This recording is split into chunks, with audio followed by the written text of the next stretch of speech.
Welcome to Simply by Deal HQ. On this podcast, we engage thought leaders on topical issues around law and business in the most simplistic manner.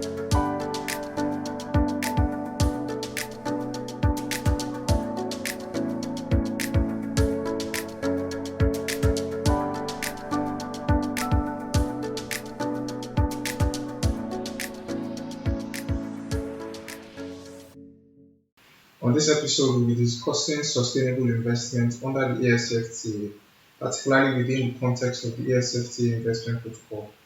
We will also analyze the position of the AFCFTA on intra-African trade vis-à-vis sustainability, and similarly explore the sufficiency of the position of the Investment Protocol on facilitating sustainable investment. The AFCFTA, which is the Africa Continental Free Trade Agreement, being a product of Africa's Agenda 2063, seeks to create a single continental market with a population of about 1.3 billion people and a combined GDP of approximately $3.4 trillion. In doing so, it is predicted that the AFCFTA will have immense benefits for the African economy.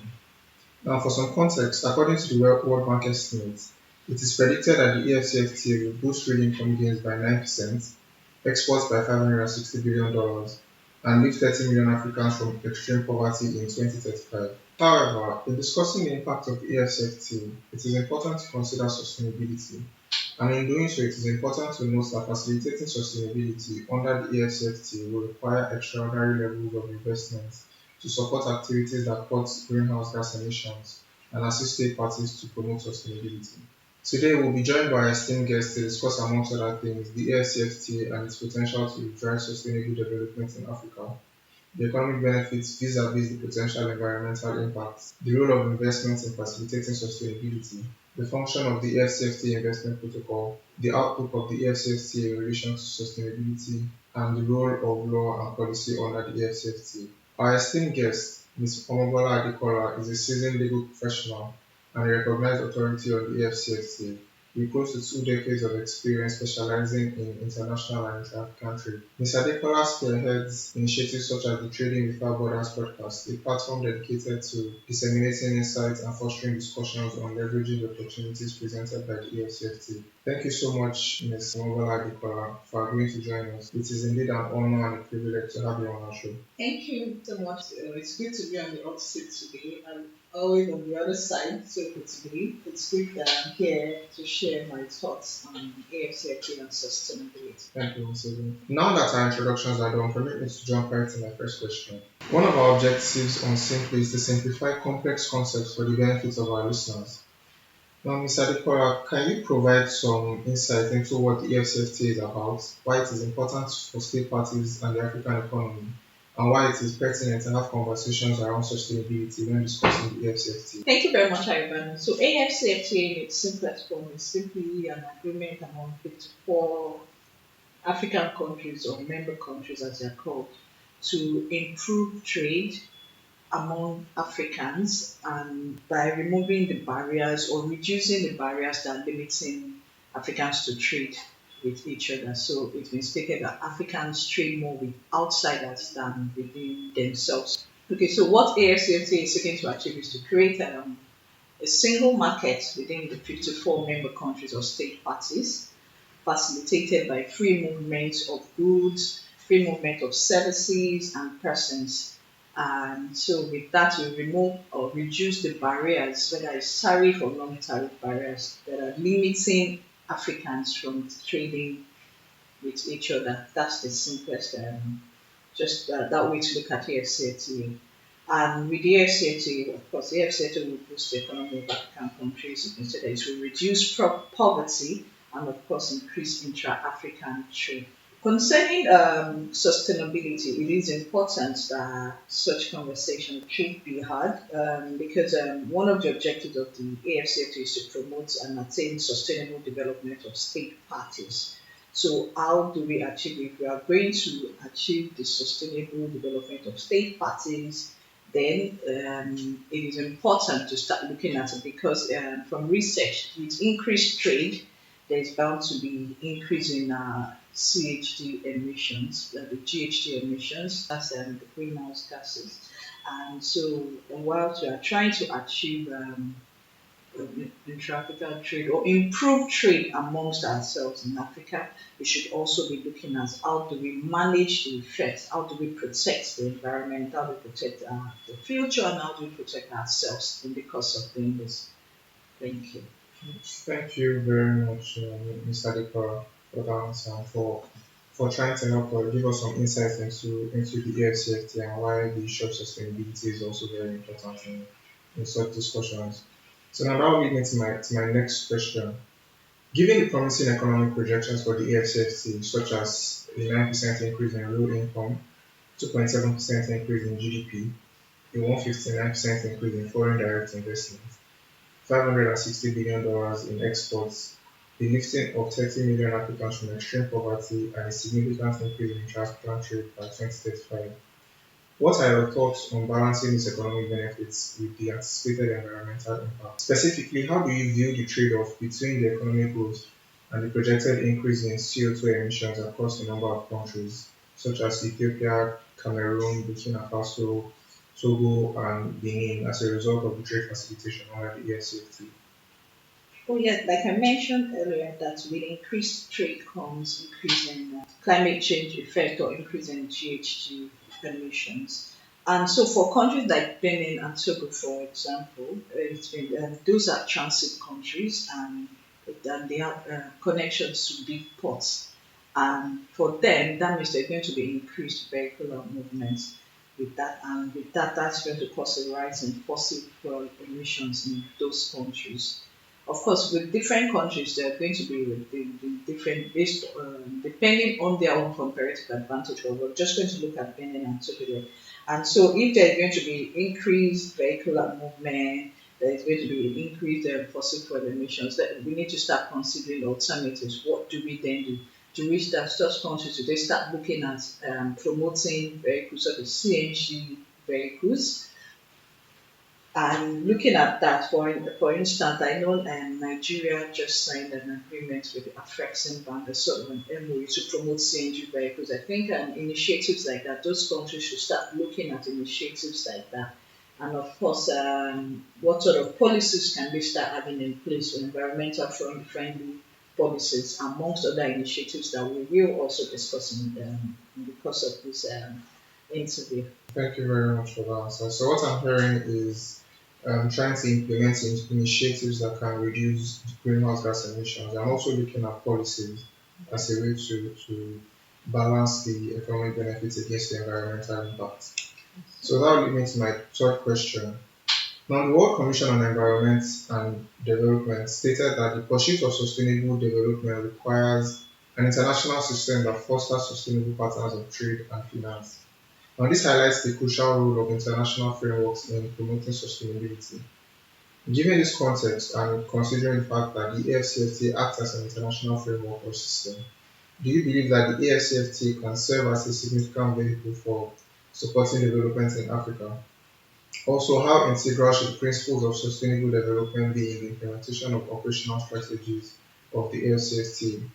Specifically, how can the AFCFTA ensure that economic growth does not come at the expense of environmental and social well-being? Okay. I'd mentioned earlier one of the objectives of the AFCFTA is to promote the sustainable development of state parties. And with this, the first things first, I think we need to start doing is sort of stakeholder awareness campaigns, like really speaking to everyone, whether from the political class, the leadership, the private sector, individuals, everyone understanding what's the effect of trade and going to be on the climate. I think that way we should start with that way. Then we are able to get ownership, like everyone owns it. Because if we're saying, oh, climate change, trade, and people are like, what are you talking about? They don't see the effect. We need to educate everyone on the effects of trade on climate change. Let's start with the leadership of political class. If we start with that and they have proper information, then they're able to take political ownership. The political will be able to start, of course, looking at putting in place strategies for maybe national climate change strategies and all. But yes, I know some African countries are already doing that. We have the continental. So here, what we can have a coordinated approach amongst the 54 countries in respect of how they intend to intends to reduce emissions. So they need to do maybe a review of the national AFCFTA implementation strategy. If some of it don't have sustainability provisions, to start looking at what's going to be a strategy, our approach to reducing emissions in respect of products or services that we have comparative advantage. So what are we looking at? How do we address it? How do we reduce the effect on the climate? Let's have a coordinated approach continental wide, like within the member states. How do we collaborate on reducing emissions? Then nationally, what is going to be what's our strategy in reducing emissions in the places that we are. For instance, agriculture is going to, that's one area that we're going to have increased GHG emissions. What's going to be the plans in those in that sector to reduce it? Thank you. Thank you once again for that answer. So, what I'm getting from that is that while the AFCFTA seeks to take a coordinated approach, there's also the function of the state parties in terms of implementation and making sure that the AFCFTA is a suitable framework for promoting sustainable development. A report by the Brookings Institution indicates that it will cost between 2.8 to $3 trillion between 2020 and 2030 to implement Africa's nationally determined contributions, which is basically a climate action plan to cut emissions and adapt to climate impact.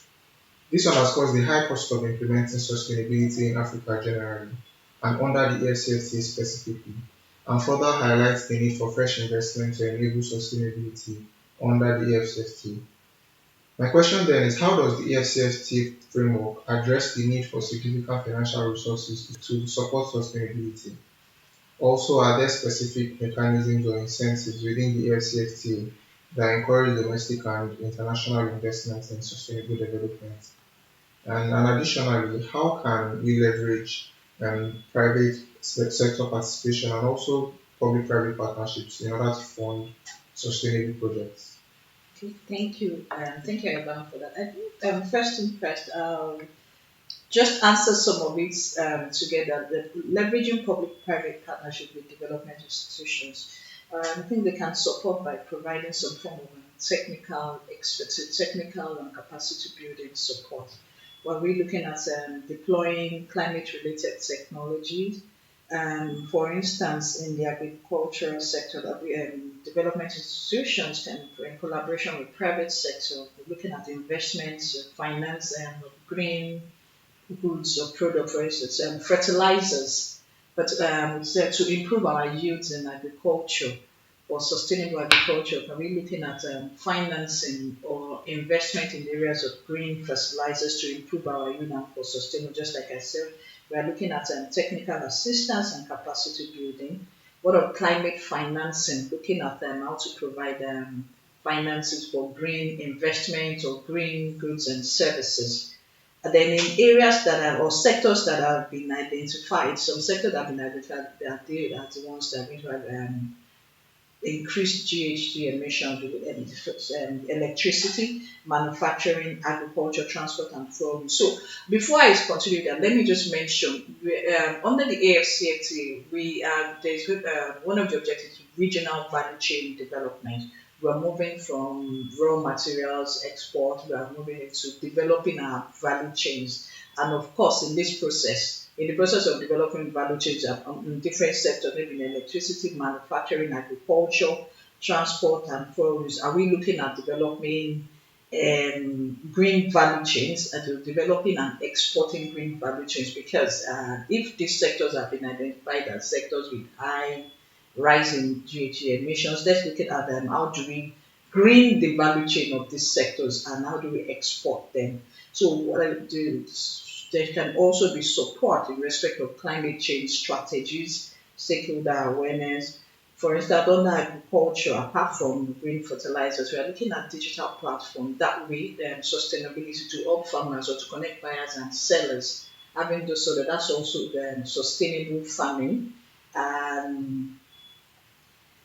climate adapted national trade policies. So basically, in the simplest form is for this is looking at how we can develop green and export green value chains, whether it's in mining, for instance, mining, say you are green mining, but the process of processing, extracting, is it green? How do we make that sustainable?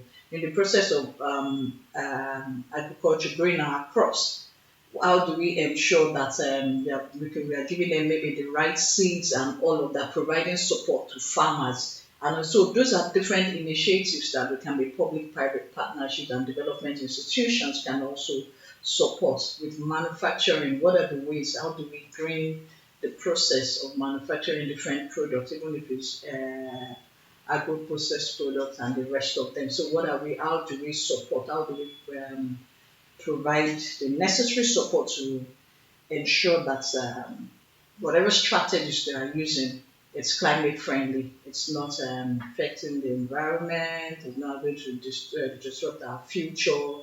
And it's also those are ways that we can start looking at. Thank you. Thank you very much for that answer.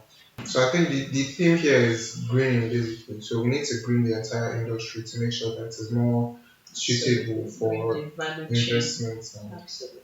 Thank you very much. Now that leads me to my next question, which is still on the AFCFTA framework. So the AFCFTA Investment Protocol aims to promote investment alongside sustainability.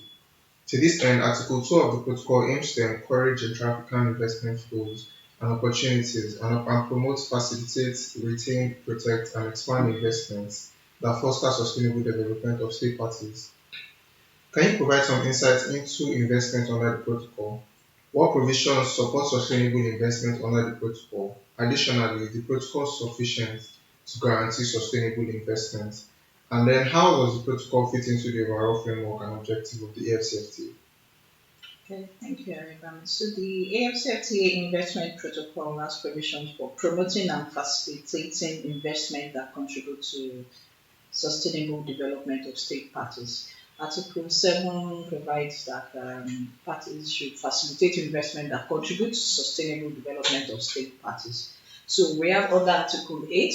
The Article 8 then goes on to provide incentives for sustainable investment. So state parties can introduce different incentives to attract, retain, and expand investments that promote sustainable development of state parties. So for instance, you have the financial and fiscal incentives that talks on makes provision for grants or loans at concessionary rates, or look at investment insurance. It also makes provision for subsidized infrastructure or services, makes provision for investment guarantees. Another form of incentive is also development-oriented incentives to encourage preferential market schemes and specific investment in Africa. There are incentives for technology, technical assistance, technology transfer, research and development, and there are also incentives to promote or to encourage investors' responsible business conduct. So for this one, for instance, you're looking at safe practices at work in your organization. So there are incentives for you to promote investments in that area. And so if you're, should I say, the companies that you want to ensure that a safe business environment, you want to ensure that they're conducting your business responsibly. And so there are incentives, the agreement goes on to provide that state parties should introduce incentives that will encourage those sort of investment. So that's the way that the agreement that's going to provide provision for sustainable investment. And I believe this is sufficient, of course, with the national implementation strategies that each state is going to share and other collaborative efforts within the continent. Yeah, this is serve as a guide and will help at least. And if there's any need to add more or to improve in the course of little, I believe that that's real. It's in the process of implementation, you then see the need, okay, what are the weakness, the process for improvement, that helps them to then tailor some specific incentives as well. Thank you once again for that answer, Mr. Adekola. Okay. And I think once again we've established that the investment protocol is sufficient, but we've also highlighted the importance of the contributions of member countries or state parties towards the implementation and the overall success of the AFCFTA.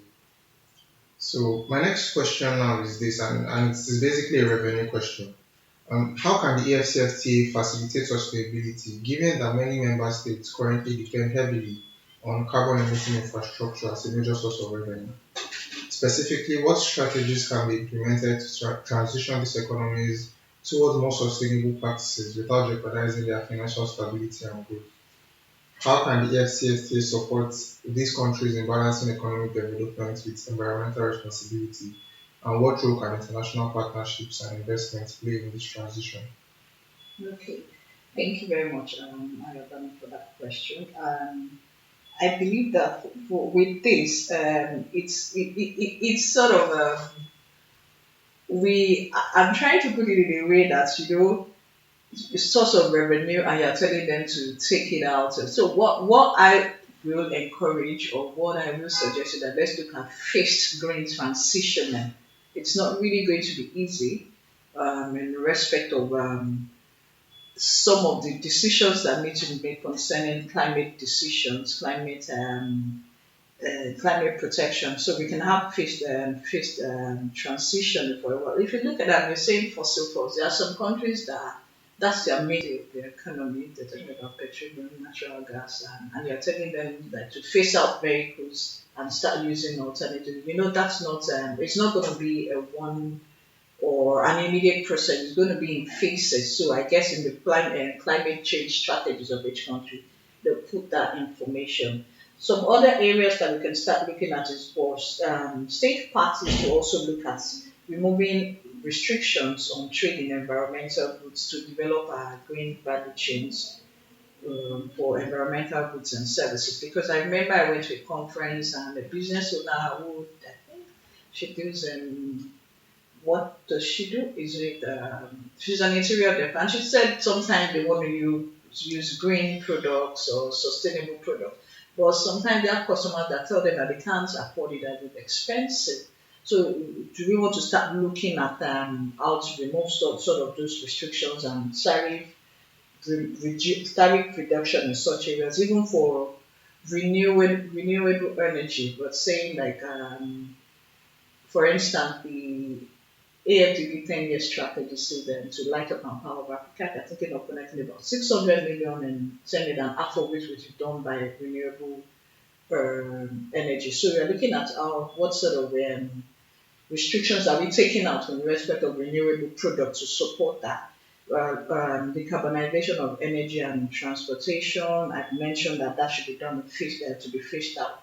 How do we have technical and financial support by development partners? We need to have trainings in respect of, do I say training should be done by training for different stakeholders. Then one other thing is like I will keep emphasizing how do we align our various regional and continental climate change strategies. We already have an African climate change strategy, the Africa's Green Recovery Plan. How do we align all this even with our national climate change strategies to for the benefit of also for the benefit of the environment, for the benefit of our future and ourselves. So and like I shared earlier, we develop and export our green value chains. How do we have climate adapted agriculture, grow crops that protect the environment? How do we protect the environment, the people, and the future? Then innovation centers. Start looking at establishing innovation centers for green value chain development. How do we source for materials and sustainable materials to help maybe business owners and that way look at ways that we can support business owners or private companies or individuals within the African community to get able to promote this, to show interest in climate change products or services. Thank you. Thank you very much for that answer. And I think, just in addition to all you have said, I think there is also the importance of considering the more developed entities or the more developed state parties against the Yes, underdeveloped yes, state parties as supporting well. the least developed ones, because the more developed one can decide that, okay, our own strategy, we can afford to do this with it. And the least developed, so the more developed ones should support the least developed ones in their climate change strategy as well. Yes, exactly. Now, finally, and looking forward, what is the outlook of the implementation of the AFCFTA in terms of achieving sustainable development across the continent? Considering the ambitious goals of the AFCFTA, what are the key milestones and challenges anticipated in the coming years? And then, how critical are law and policy in shaping and supporting the overall framework of the AFCFTA to ensure that sustainable development is prioritized? And at the same time, what specific roles can legal professionals play in driving the vision of a connected and sustainable Africa? Okay, thank you for that.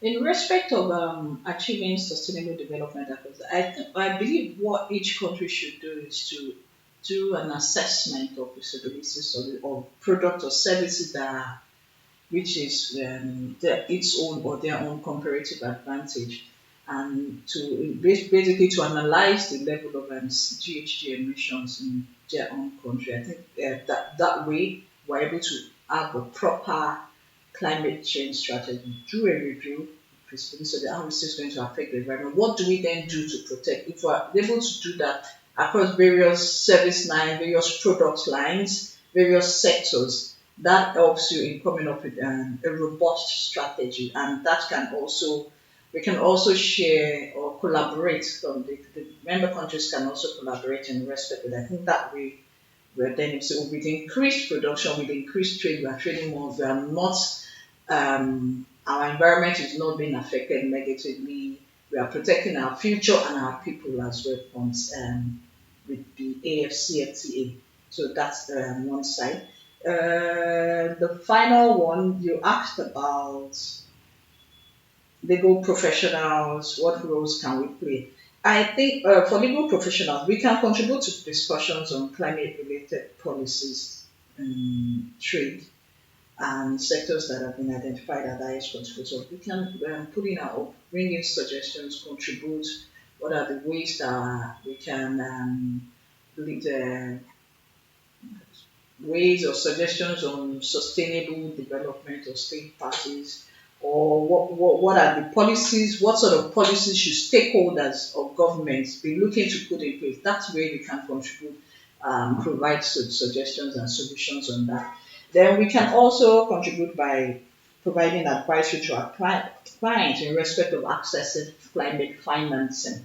We want to advise them, okay, if you want to access this climate for your business or for your product, these are some of the requirements, maybe from the level of the way you run your business, from responsible business practices. Look at what is necessary, what needs to be in place to advise them. And if you want to access this financing, then these are the things you need to start thinking of putting in place. Advise them on ESG, environmental, social, and governance practices, right from the top to the lowest level, lowest cadre in the environment. What are the things that they need to put in place? And we should also upskill, of course, our legal professionals. If you want to provide advice, you want to contribute to policy making, then you also need to upskill ourselves and getting to know about ESG. We need to know about climate issues and all of that.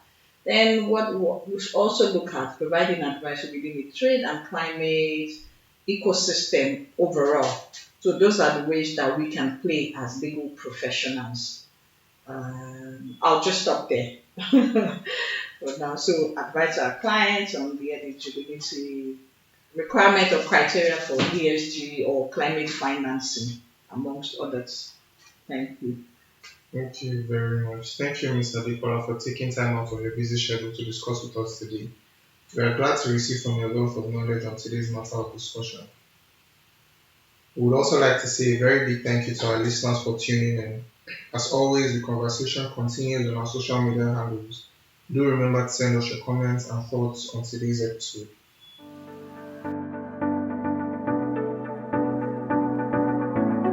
Thank you for listening. This podcast is brought to you by Deal HQ Partners. To find out more about our services, visit www.dealhqpartners.com. See you on the next episode.